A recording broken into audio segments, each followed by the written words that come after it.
અગ્રેસર ગુજરાત સાંભળવામાં એકદમ મીઠું લાગે, બોલવામાં એકદમ સરળ લાગે, પરંતુ અગ્રેસર થવું એટલે કેટલા વિશેષો થાય એ વિજયભાઈને જ ખબર હોય.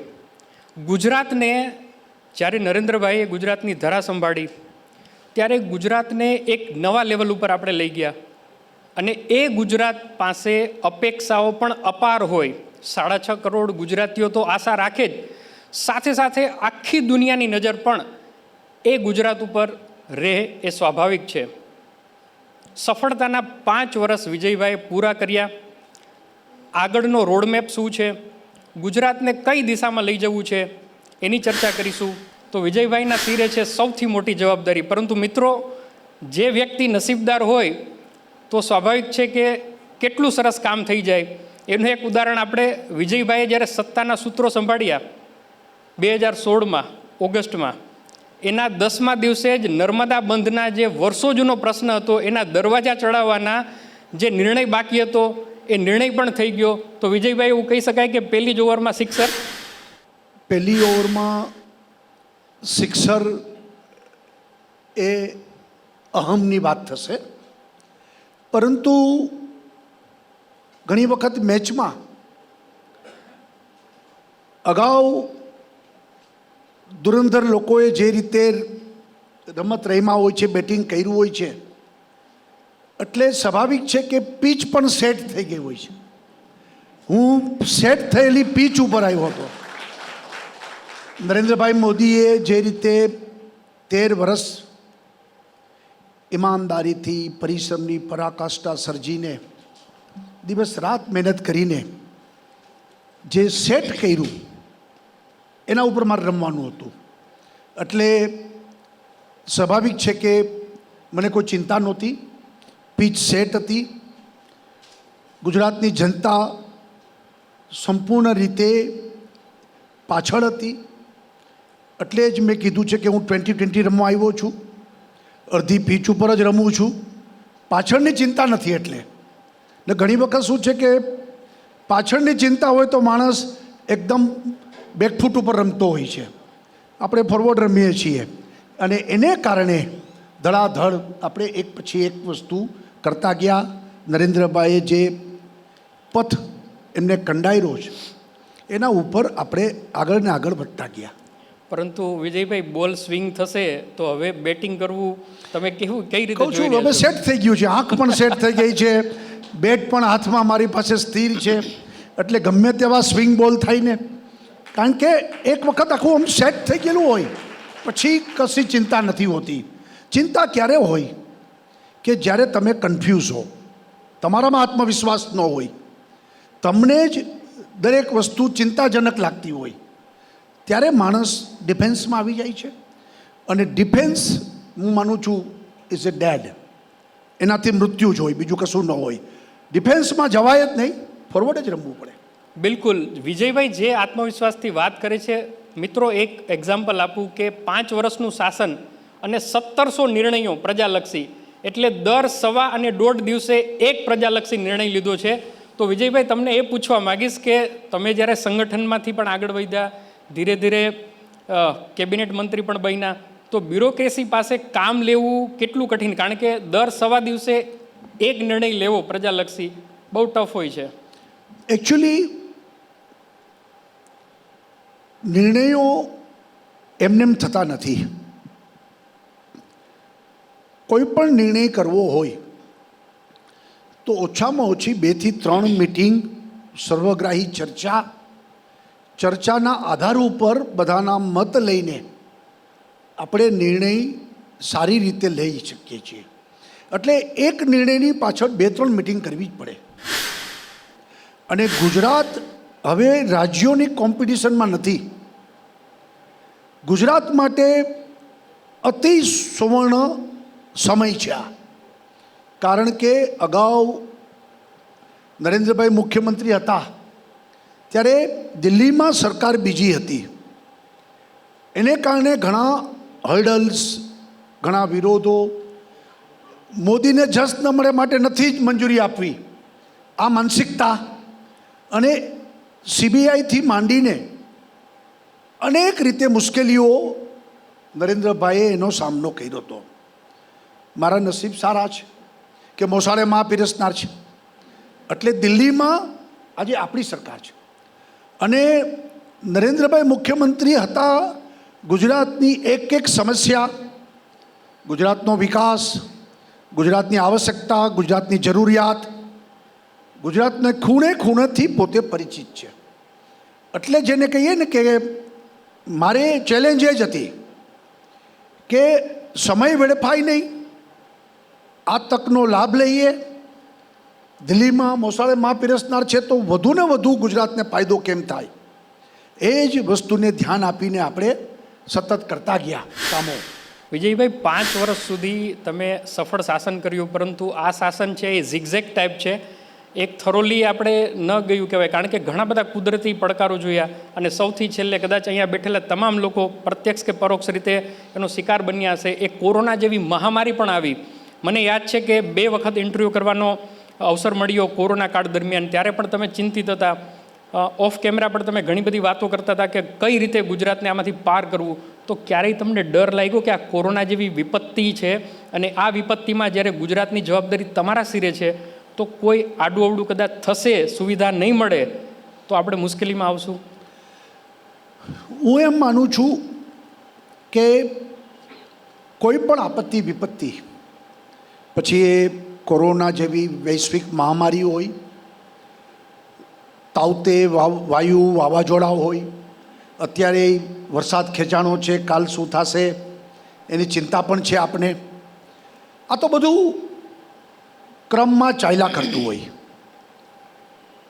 દરેકના જીવનમાં નાના મોટા પડકારો પણ વ્યક્તિગત આવતા હોય છે, પરંતુ આપણા એફર્ટ્સ ઈમાનદારીથી, પ્રામાણિકતાથી, પ્રજાને જ્યારે વિશ્વાસ હોય કે નહીં સરકાર અમારી ચિંતા કરે છે, પછી કોઈ ચિંતાની આવશ્યકતા નથી. બિલકુલ વિજયભાઈ, આજે જ્યારે સંદેશના માધ્યમથી આપ ગુજરાતની જનતાને મેસેજ આપી રહ્યા છો, તો દરેક 6.5 કરોડ ગુજરાતીના મનમાં એક સવાલ તો હજુ પણ ઉઠે જ છે કે રખેને ત્રીજી લહેર આવી ગઈ તો શું? કારણ કે બીજી લહેરની ભયાનકતા આપણે બધાએ જોઈ છે. કદાચ આવી ત્રાસદી તો ભગવાન સપનામાં પણ કોઈને ન આપે, એ પ્રકારની સ્થિતિ થઈ ગઈ હતી. તો આપ આ ત્રીજી વેવ કદાચ રખેને આવે તો ગુજરાત સરકાર કેટલી તૈયાર? માનું છું કે ગુજરાતની જનતાને હું વિશ્વાસ આપું છું કે જરા પણ ચિંતા ન કરે. ત્રીજી લહેરની સંપૂર્ણ તૈયારી કરીને સરકાર બેઠી છે. કારણ કે બીજી લહેરમાં આપણે ઘણું શીખવા મળ્યું છે. આજે નોર્મલ કોર્સ 15, 16, 20 કેસ આવે છે. 50 મેટ્રિક ટનથી વધારે ઓક્સિજનની જરૂરિયાત નથી. 50 મેટ્રિક ટન. બીજી લહેરમાં પીક ઉપર 1200 મેટ્રિક ટન ઓક્સિજન આપણે જરૂર પડી. કલ્પના કરો શું થયું. એટલે આ વખતે એ બધા અનુભવોને ધ્યાનમાં રાખી માત્ર 500 મેટ્રિક ટન PSA પ્લાન્ટ, એટલે કે હવામાંથી ઓક્સિજન, અત્યાર સુધી આપણે લિક્વિડ ઓક્સિજન વાપરતા હતા, હવામાંથી ઓક્સિજનના પ્લાન્ટ આપણે લગાવી દીધા છે, રેડી તૈયાર થઈ ગયા છે. 500 મેટ્રિક ટન તો નવી વ્યવસ્થા ઊભી કરી દીધી છે. આપણે હોસ્પિટલના બેડ 1.25 લાખ બેડની તૈયારી કરી છે. દરરોજ આપણે પીક ઉપર ગયા તો 14,000 કેસ આવતા હતા ડેઈલી પીક ઉપર. મને યાદ છે એપ્રિલ એન્ડમાં આ સ્થિતિ હતી આપણી. આપણે નક્કી કર્યું છે એ 14,000 હવે 25,000 આવશે એમ માનીને તૈયારી કરો, અને એ પણ તૈયારી કરી દીધી છે. બધી રીતે તૈયાર છે. ગુજરાતની જનતાને હું વિશ્વાસ આપું છું, જરા પણ ચિંતા ન કરતા, પરંતુ સાવધાની રાખવાની આવશ્યકતા છે. એનું પાલન કરીએ, ભીડ એકત્રિત ન કરીએ. હજુ કોરોના ગયો નથી એમ માનીને આપણે બધાએ જીવવું જોઈએ, વ્યવસ્થા કરવી જોઈએ, અને છતાં આવશે તો સરકાર એના માટે તૈયાર છે. બિલકુલ વિજયભાઈ, ખાસ કરીને હમણાં આપે તાવતે વાવાઝોડાની વાત કરી. ખેડૂતોનો પાક બહુ ખરાબ થઈ ગયો, ખેડૂતો ચિંતામાં છે, વરસાદ ખેંચાઈ ગયો, ઘણી બધી સમસ્યાઓ છે. તમારા 5 વર્ષના શાસનમાં ખૂબ સારું કામ થયું છે. 7 પગલાં ખેડૂત કલ્યાણની એક યોજના પણ આપ લાવ્યા. ટેકાના ભાવે 41 લાખ મેટ્રિક ટન અનાજની ખરીદી કરી, એટલે કે 22 લાખ કિસાનોને સીધો ફાયદો થયો 5 વર્ષમાં. 19,000 કરોડ રૂપિયામાં ટેકાના ભાવે ખરીદી થઈ અને 0% વ્યાજે 48 લાખ ખેડૂતોને 32,000 કરોડની વ્યાજ સહાય પણ મળી. છેલ્લે કિસાન સૂર્યોદય યોજના પણ આપ લાવ્યા. છતાં પણ જ્યાં વધારે મળતું હોય ત્યાં અપેક્ષા પણ વધારે હોય. હમણાં એવા પણ એક સમાચાર આપ વાંચતા સાંભળતા હશો કે ખેડૂતો થોડા સંતોષમાં નથી, કારણ કે જે પણ સહાય છે એ સહાય નથી મળતી, એવી પણ એને વાત છે. અને જે રીતે તાવતે પછી અને અત્યારે તો વરસાદ ખેંચાઈ ગયો, ગામે ગામ બૂમ પડે છે. જ્યારે સંદેશના પ્રતિનિધિ જાય છે તો કે પાણી આપો, પાણી આપો. તો સૌથી યક્ષ પ્રશ્ન અત્યારે આ છે ખેડૂતો માટેનો. જો પહેલાં તમે પોતે જ કીધું કે ખેડૂતો માટે અમે આટલું કર્યું છે. હજી અપેક્ષાઓ પણ છે. નહીં કહું છું કે અપેક્ષાઓ એની જ પાસે વધે જે કરે છે. જે કશું કરતું નથી એની પાસે અપેક્ષા હોય જ નહીં. એટલે અમે નસીબદાર છીએ કે અમે કરીએ છીએ, એ લોકો માને છે, માટે અમારી પાસે અપેક્ષા રાખે છે. અપેક્ષાથી અમે ગભરાતા નથી, અમે આક્ષેપોથી ગભરાનારા લોકો છીએ. અમને પડી જ નથી, અપેક્ષાને પહોંચી વળશું. લોકોની અપેક્ષા વધે અમને માટે આનંદનો વાત છે, પણ અમે આક્ષેપોથી ડરનારા લોકો છીએ, કારણ કે અમે ઈમાનદારીથી કામ કરીએ છીએ, પ્રામાણિકતાથી કામ કરીએ છીએ. ખેડૂતના નામે રાજકારણ આપણે ત્યાં વર્ષોથી ચાલતું આવ્યું છે. છેલ્લા 5 વર્ષમાં કોંગ્રેસે પણ ખેડૂતના નામે ઘણી બધા પ્રયત્ન કર્યા. આ તમે જે સવાલ પૂછો છો એ 5 વર્ષથી મને પૂછાય છે કે ખેડૂતો નારાજ છે ને, ગામડામાં આમ છે ને, તેમ છે ને. ભાઈ, પંચાયતની ચૂંટણીમાં શું થયું? અંતે દરેક વસ્તુની અસર ચૂંટણીઓમાં આવતી હોય છે. લોકો નારાજ હોય તો તમને રોષ તમારા ઉપર નાખે અને ચૂંટણીમાં તમારા સુપડા સાફ કરી નાખે. અહીંયા ઊંધું થાય છે, કોંગ્રેસના સુપડા સાફ થઈ ગયા છે, કોઈ વૈધું જ નથી એવું લાગે. અને આપણે એમ થાય કે આટલા ગુજરાતના ઇતિહાસમાં 90% સીટો ભાજપને આપી લોકોએ. કોંગ્રેસ જેની પાસે 25 જિલ્લા પંચાયતો હતી, આજે 1 જિલ્લા પંચાયત નથી એની પાસે. તો આ સ્થિતિ બની ગઈ. એનો મતલબ કે ખેડૂતના નામે એક હવા ઊભી કરવાના પ્રયત્નો કરી રહ્યા છે. એ તો 98માં કેશુભાઈએ શરૂ કર્યું અને નરેન્દ્રભાઈએ ઉપવાસ કરવા પડ્યા. નરેન્દ્રભાઈને દિલ્હીથી મંજૂરીઓ લાવ્યા અને આપણે નર્મદાનું કામ પૂરું કર્યું અને આજે નેવાના પાણી મોભે ચડાવ્યા છે. 700 કિલોમીટર દૂર પાણી પહોંચાડ્યા છે, ખેડૂતો માટે પાણી પહોંચાડ્યા છે આપણે. અને આ ખેડૂતો ટેકાના ભાવે ખરીદી કરવા માગવા આવ્યા હતા. એ ખેડૂતો ઉપર તમે ગોળીબારો કર્યા છે. 19 ખેડૂતોની લાશો પાડી દીધી તમે. એની ખાંભીઓ આજે પણ છે. ખેડૂતો ભૂલ્યા નથી. એટલે મગરના આંસુ માત્ર છારી રહી છે વિરોધ પક્ષો. તો જ્યારે આપે ધુરા સંભાળી શાસનની, ત્યારે મનમાં કેવો વિચાર હતો કે આટલા મોટા ગુજરાતને કઈ રીતે સંભાળવું? કારણ કે નો ડાઉટ આરએસએસથી આપને ઘણો બધો અનુભવ હતો કામ કરવાનો, પરંતુ બ્યુરોક્રેસી સાથે પનારો પાડવો એ તમારો પહેલો અનુભવ હતો. ત્યારની મનસ્થિતિ કેવી હતી? હું પહેલી વખત 1987માં કોર્પોરેટર ચૂંટાણો. 88માં મને સ્ટેન્ડિંગ કમિટીનો ચેરમેન બનાવ્યો રાજકોટનો. અને આજે હું ગૌરવ સાથે કહીશ કે સતત 8 વર્ષ એક ધારો સ્ટેન્ડિંગ કમિટી ચેરમેન તરીકે એક પણ જણ નથી રહ્યો ગુજરાતમાં. હું 8 વર્ષ, મને બદલાવે નહીં પાર્ટી, 8 વર્ષ સ્ટેન્ડિંગ કમિટી ચેરમેન રહ્યો. મને જ્યારે બનાવ્યો ને ત્યારે હું થોડોક, કારણ કે મારાથી ઘણા સિનિયર કોર્પોરેટરો હતા, મને પણ આમ ચિંતા હતી કે આવડી મોટી જવાબદારી, કારણ કે કોર્પોરેશનમાં સ્ટેન્ડિંગ કમિટી પાવરફુલ કમિટી છે. મેયર ઉદ્ઘાટનો કરે, કામ બધું સ્ટેન્ડિંગ કમિટીમાં થાય, એટલે બહુ મોટી જવાબદારી હતી.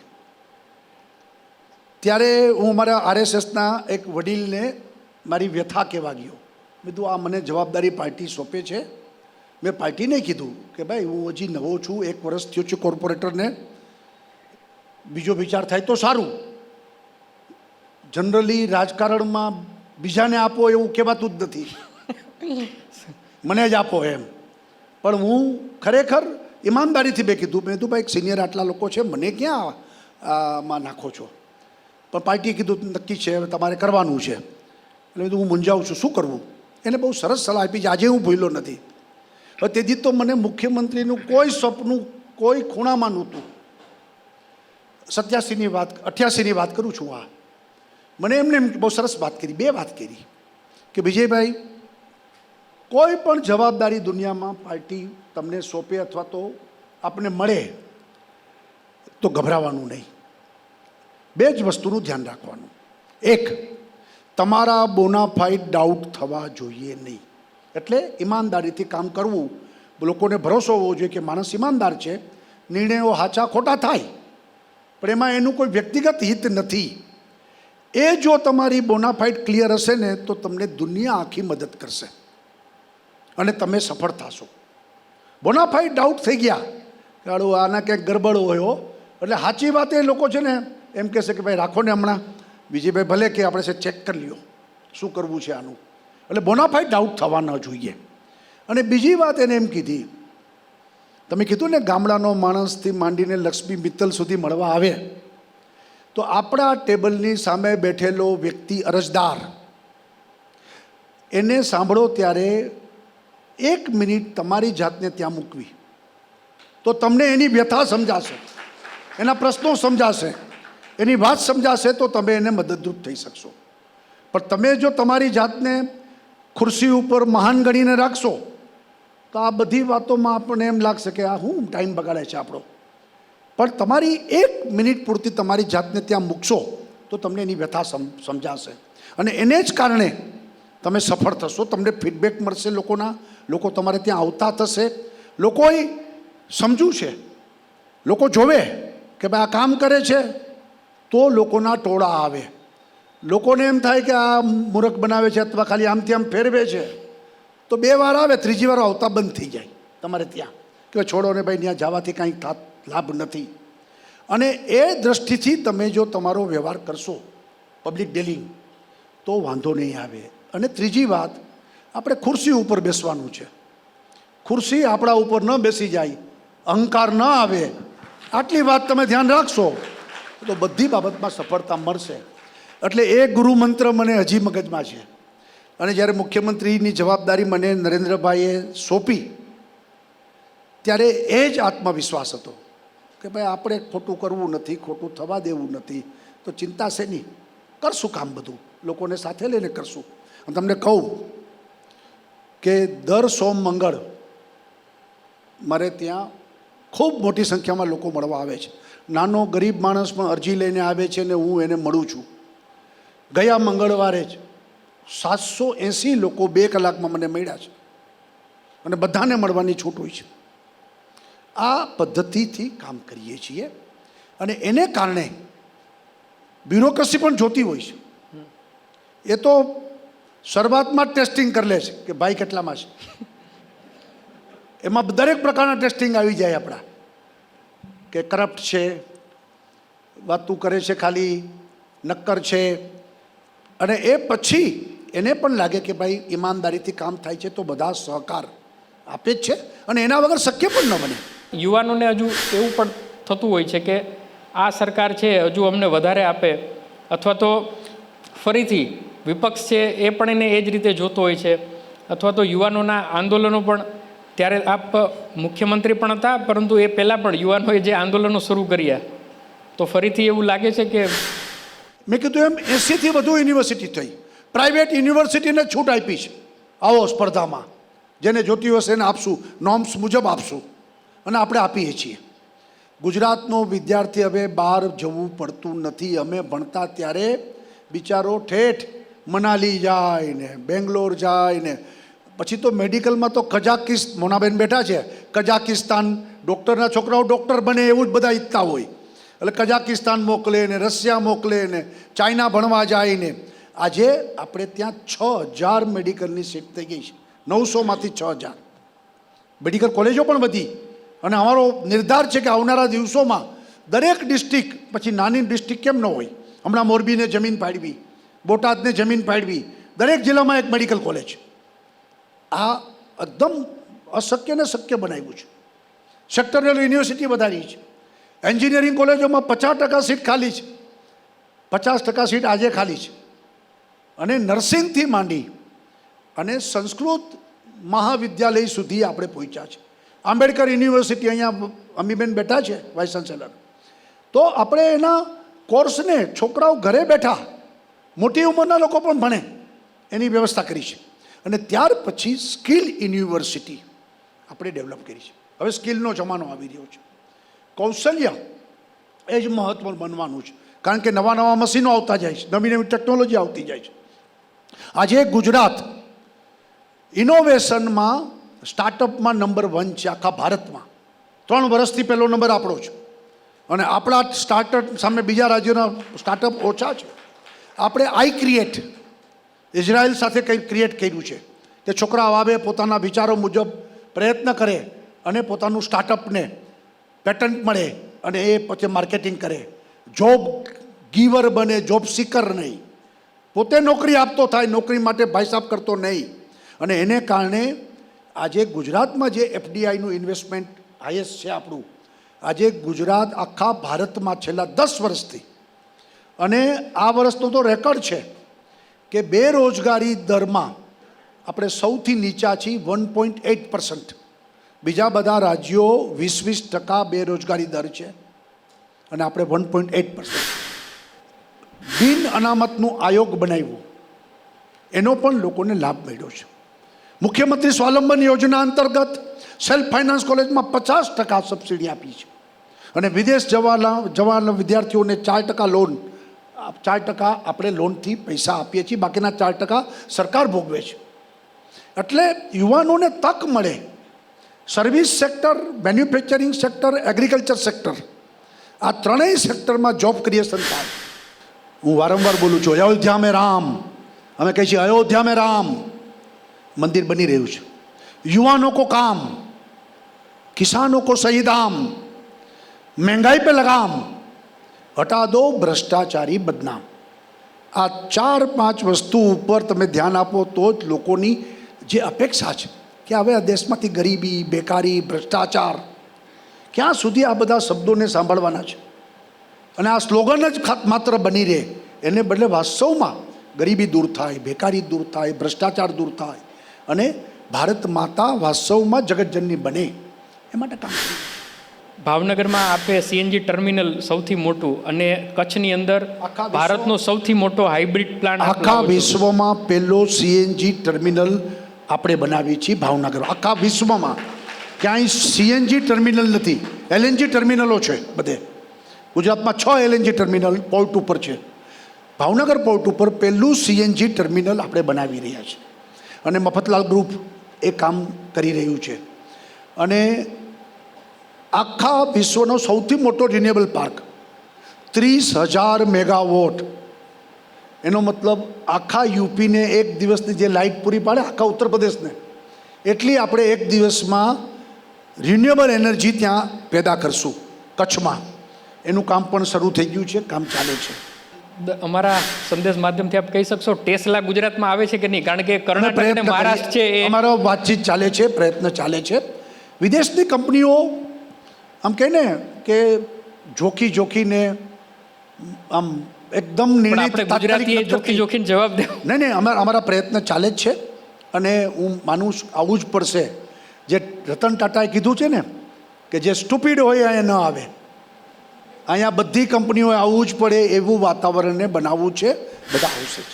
વિજયભાઈ, અમદાવાદ સહિત આખા ગુજરાતમાંથી તમને સાંભળવા લોકો અહીંયા આવ્યા છે, તો 1-2 સવાલ પણ આપણે લઈશું, જો કોઈનો સવાલ હોય તો. યસ, કે આપણે એ રીતનાનું કહીએ ભેગા થઈને કરી શકીએ કે લેડીઝને જેવી રીતનાનું આ પીરિયડ જે છે જેમાં they have to set back, એમાં એમને કંઈ ફ્લેક્સી વર્કિંગ પોર્ટલ્સ હોય કે ફ્લેક્સી વર્કિંગ આવર્સ મળી શકે, કે એ લોકો એમના જે બી પ્રોફેશનના સાથે જોડાયેલા રહે. ક્રેશિસ હોય, જગ્યાએ એ લોકોને ક્રેશિસની અવેલેબિલિટી હોય, પાર્ટ ટાઈમ જોબ્સ મળી શકે, કે પાર્ટ ટાઈમ એ લોકોને એન્ટરપ્રિન્યોરશિપનું એ લોકો કરી શકે. વિજયભાઈનો જવાબ લઈ લઈએ.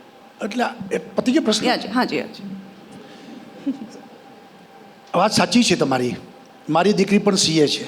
અરે વેરી ગુડ. અને એમને પણ ડેલોઇટ્સમાં હતી ને પછી વચમાં જે આ પીરિયડ તમે કીધું, ઘરની જવાબદારી, બાળકોને સાચવવા, મોટા કરવા, આ બધું હોય છે જ. એટલે કંઈક એવી વ્યવસ્થા બનવી જોઈએ કે જેમાં એ પીરિયડ પૂરતું એને ફેસિલિટીઝ થાય અને પછી પાછું એ રિજોઇનિંગ કરીને આગળ વધી શકે. વાત સાચી છે તમારી. આ અંગે વિચાર ચોક્કસ ગંભીરતાથી કરશું.